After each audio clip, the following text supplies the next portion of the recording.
Alright, so continuing with this same window, I want to go over the different parts of it just so we know what we're dealing with here. As I said in the previous video, the actual moving part of the window, so this entire middle area, you can see that it's got the glass and then it's trimmed out. This is all one piece. That is the sash. You have the top sash and then you have the bottom sash.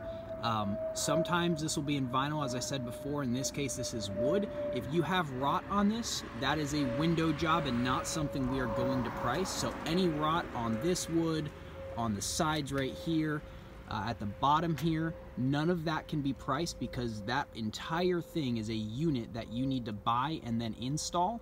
The reason we don't really price that, it's a larger project. Normally you have multiple windows and it's not really something that's connected as much to our paint jobs, and it's a distraction because you have to get exact measurements on it, find the type of window, just not something we really deal with. However, every other part of the window is something we can price in, and honestly something that is way more common in terms of having rot. So this brick mold around the perimeter, that's a piece of brick mold. Top is a piece of brick mold up there, as well as the side. That's all brick mold around the perimeter of the window. That's a very, very common thing to see rot on. And as I said in the previous video, you can see that the seam is broken up at the top there and it has watermarks. That has direct weather contact. That's probably the most common piece of board we would replace on a window. This bottom piece here is what we call the nosing. You can see that it's different. The profile of it is different compared to the brick mold. That is the way a piece of brick mold would look. There's a few different styles, but you can see it has like a perforated edge. It kind of has a profile to it, whereas this is just the nosing and kind of just the bottom plate of the window. This is also considered a nosing, the middle nosing between the double window running up the length of it, and you can see that that's a very similar board. On the top side here, between the sash and the nosing is the sill. That is the part of the window that the sash actually shuts on. And this is where windows can kind of get complicated, and specifically why when you have a sill rot, it's going to be more expensive. You have to really dig in and take everything off. The nosing piece on the face here sits directly nailed into the sill on top of it, and so you can see that these connect in. They have a seam right there, and those connect into each other. So when you are accessing a sill, you have to take the nosing off first, and a lot of times that breaks. So you'll want to commonly price in both of those more frequently than not.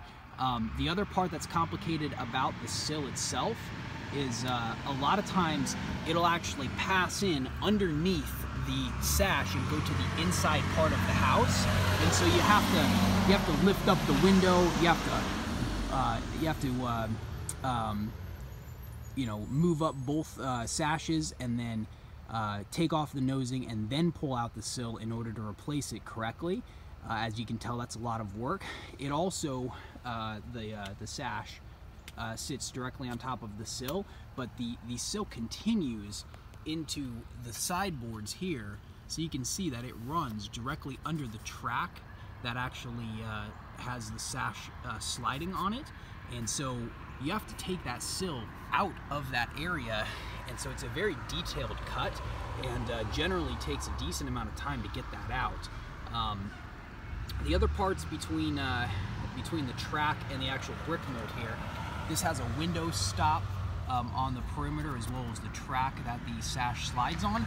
Those are also more difficult to replace. In this circumstance, you can see that the actual stop comes to the bottom here and has a seam here and a seam here, so that is a replaceable board. Sometimes that's connected into the track, and when you're talking about the track itself right here, that's not something we're going to want to replace. That's something that comes prefabricated with the sash itself. So if you're ever gonna, if the client's gonna do a window job, that would come when they replace the sash. That's not something you want to do a spot repair on. So we're not too limited in terms of what we can replace when it comes to a window, but it is really important to know, what's possible to price versus what you want to leave off, and something that you definitely want to do some personal research on beyond this video.